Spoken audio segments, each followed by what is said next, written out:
అది ముంబై నగరం. ఇక్కడ ఆకాశాన్ని తాకే భవనాలు ఎంత ఎత్తులో ఉంటాయో, మనుషుల మనసుల్లో దాగి ఉన్న కుట్రలు కూడా అంత లోతులో ఉంటాయి.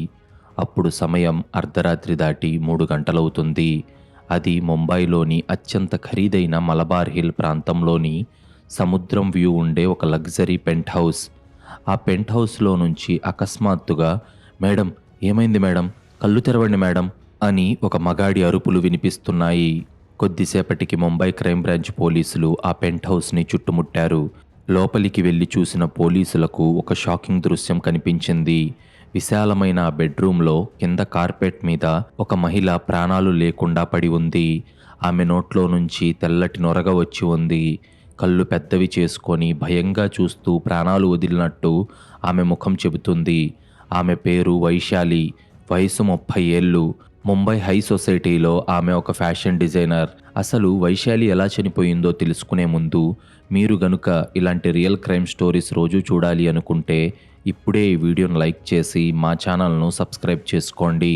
మీరు చేసే చిన్న లైక్ మరియు సబ్స్క్రైబ్ మమ్మల్ని ఎంతో ఎంకరేజ్ చేసినట్టుగా ఉంటుంది.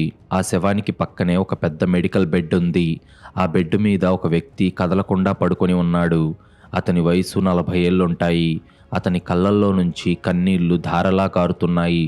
చేతులు కాళ్ళు కదిలించడానికి ప్రయత్నిస్తున్నాడు, కానీ అతని శరీరంలో ప్రాణం తప్ప ఏ కదలిక లేదు. అతను వైశాలి భర్త, ముంబైలోని పెద్ద డైమండ్ వ్యాపారి ఆదిత్య. గత 6 నెలలుగా అతను పక్షవాతంతో ఆ మంచానికే పరిమితమై ఉన్నాడు. అయితే అదే గదిలో ఒక మూలన భయంతో వణికిపోతూ నిలబడి ఉన్నాడు సమీర్. అతని వయస్సు 28 ఏళ్లుంటాయి. వృత్తిరీత్యా ఒక మేల్ నర్స్ మరియు ఫిజియోథెరపిస్ట్. ఆదిత్యకు సేవ చేయడానికి ఆ ఇంట్లో ఉంటున్నాడతను. కేసు దర్యాప్తు కోసం డీసీపీ తివారీ రంగంలోకి దిగాడు. తివారీ చాలా షార్ప్ ఆఫీసర్. నేరుగా సమీర్ దగ్గరకు వెళ్ళిన తివారీ అతన్ని పట్టుకొని "ఏం జరిగిందిక్కడ?" అని గట్టిగా అడిగాడు. అప్పుడు సమీర్, "సార్, రాత్రి 2 గంటల సమయంలో మేడం నాకు కాల్ చేశారు సార్. ఆమెకు ఊపిరాడట్లేదు అని చెప్పారు. నేను అవుట్ హౌస్ నుంచి పరిగెత్తుకుంటూ పైకొచ్చాను. అప్పటికే మేడం కింద పడిపోయి గిలగిలా కొట్టుకుంటున్నారు. 2 నిమిషాల్లోనే ప్రాణాలు వదిలేశారు సార్. పాపం సార్, ఆదిత్య సార్ కళ్ళ ముందే ఇదంతా జరిగింది. ఆయన కదల్లేక ఏడుస్తూ ఉన్నారు సార్" అని జరిగిందంతా చెప్పాడు సమీర్. డీసీపీ తివారీకి అనుమానం వచ్చింది. ఎందుకంటే అప్పటికే బంధువుల ద్వారా, ఫ్రెండ్స్ ద్వారా వైశాలి చాలా ఆరోగ్యంగా ఉండేది అని తివారీకి తెలిసింది. అయితే అంత ఆరోగ్యంగా ఉండే వైశాలి సడన్గా ఊపిరాడక చనిపోవడం ఏంటి అనే అనుమానాలతో వెంటనే పోస్టుమార్టం చేయడం కోసం బాడీని హాస్పిటల్కు తరలించారు. మంచం మీద కన్నీళ్లు పెట్టుకుంటున్న ఆదిత్యను చూసి పోలీసులందరూ జాలిపడ్డారు. పాపం, కోట్లున్నా ఏం లాభం, భార్య చనిపోతుంటే కనీసం లేచి నీళ్లు కూడా ఇవ్వలేని దీనస్థితి అతనిది అనుకున్నారు. కానీ ఆ కన్నీళ్ల వెనక, ఆ మౌనం వెనక ఉన్నది ఒక భయంకరమైన అగ్నిపర్వతం. అది ఎవరికీ తెలియదు. ఇది పక్కాగా ప్లాన్ చేసిన మర్డర్. మరి పక్షవాతంతో మంచం మీద ఉన్న భర్త చూస్తుండగానే భార్యను ఎవరు చంపిపడేశారు? అసలు హంతకుడు ఎవరో తెలియాలంటే మనం ఒక ఏడాది వెనక్కి వెళ్ళాలి. ఆదిత్య ముంబైలో ఒక పెద్ద డైమండ్స్ వ్యాపారి. ఆస్తులు కూడా కోట్లల్లో ఉన్నాయి. తనకంటే 10 ఏళ్లు చిన్నదైన వైశాలిని ప్రేమించి పెళ్లి చేసుకున్నాడు. ఆదిత్యకు వైశాలి అంటే ప్రాణం. ఆమె అడిగిన ప్రతీదీ కాదనకుండా ఇచ్చేవాడు. కానీ వైశాలి ప్రేమించింది ఆదిత్యను కాదు, అతని దగ్గర ఉన్న డబ్బుని. వ్యాపార అవసరాల వల్ల ఆదిత్య ఎప్పుడూ దేశ విదేశాలు తిరుగుతూ ఉండేవాడు. వైశాలి ఆ పెంట్ హౌస్లో ఒంటరిగా ఉంటూ వీకెండ్స్లో బాంద్రా పబ్బుల్లో పార్టీలు చేసుకునేది. అయితే సరిగ్గా 6 నెలల క్రితం ఆదిత్యకు ఒక ఘోరమైన కారు ప్రమాదం జరిగింది. ఆ ప్రమాదంలో అతని వెన్నుముక్కకు తీవ్రమైన గాయమైంది. డాక్టర్లు ఆదిత్యను బతికించారు, కానీ కడుపు కింద భాగమంతా పక్షవాతం వచ్చిందని, ఇక జీవితంలో అతను మంచం మీద నుంచి లేవలేడని చెప్పారు. ఆదిత్య ఒకప్పుడు సింహం లాంటి బిజినెస్ మ్యాన్. ఇప్పుడు ఒక చిన్న పసిపిల్లాళ్లాగా మంచానికే పరిమితమైపోయాడు. కాబట్టే అతనికి ఫిజియోథెరపీ మరియు 24 గంటలు మెడికల్ కేర్ కోసం సమీర్ అనే ఒక యంగ్ నర్సును అపాయింట్ చేసింది వైశాలి. మొదట్లో వైశాలి భర్తను చాలా బాగా చూసుకుంటున్నట్టు నటించేది. కానీ రోజులు గడిచే కొద్దీ ఆమెకు ఆ జీవితం బోర్ కొట్టింది. మంచం మీద పడి ఉన్న మొగుడితో తన లైఫ్ ఎందుకు వేస్ట్ చేసుకోవాలి అన్న స్వార్థం ఆమెలో మొదలయ్యింది. అదే సమయంలో ఎప్పుడూ ఇంట్లోనే ఉండే ఆ నర్సు సమీర్ ఆమెకు బాగా దగ్గరయ్యాడు. సమీర్కు కూడా బాగా డబ్బు పిచ్చి ఉంది. వైశాలి అందం, ఆమె వెనక ఉన్న ఆస్తి చూసి వాడు టెంప్ట్ అయ్యాడు.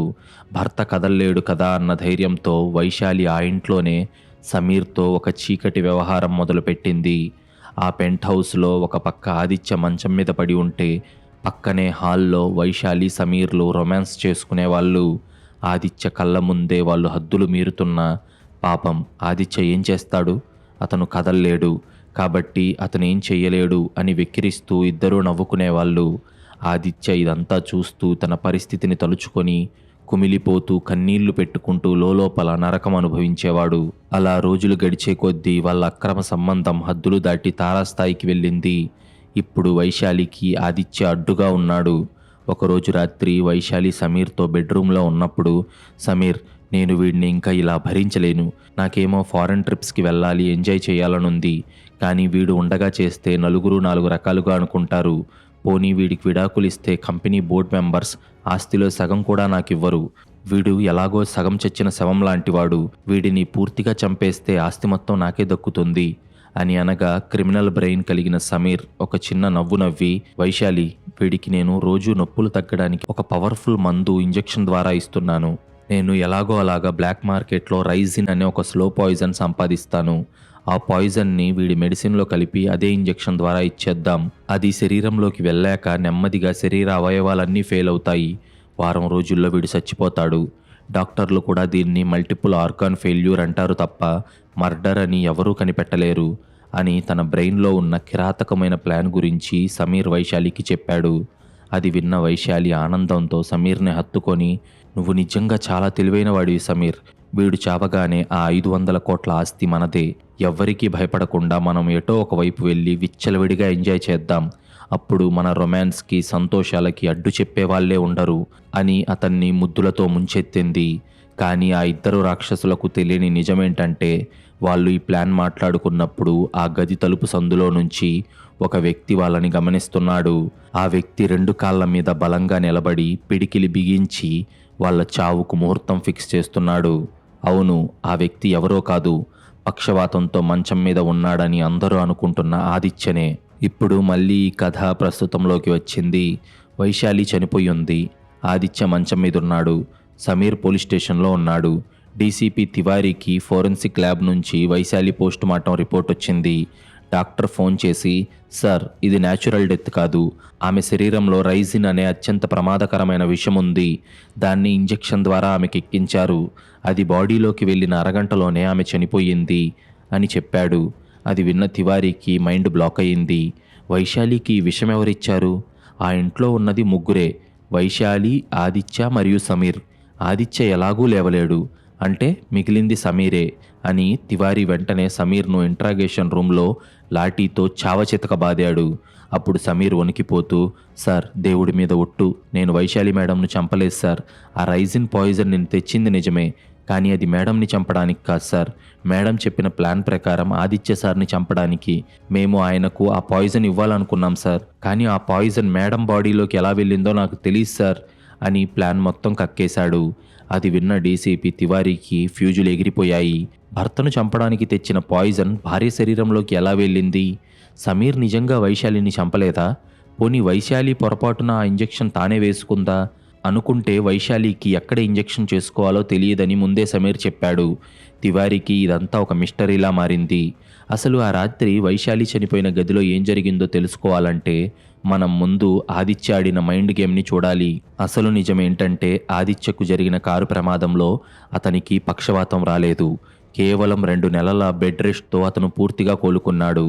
కానీ అతనికి ఎప్పటినుంచో వైశాలి మీద అనుమానం ఉంది. ఆమె నిజస్వరూపం తెలుసుకోవడానికే అతను పక్షవాతం వచ్చినట్లు డాక్టర్లకు డబ్బులిచ్చి మరీ సర్టిఫికేట్స్ క్రియేట్ చేసి ఒక పెద్ద నాటకం ఆడాడు.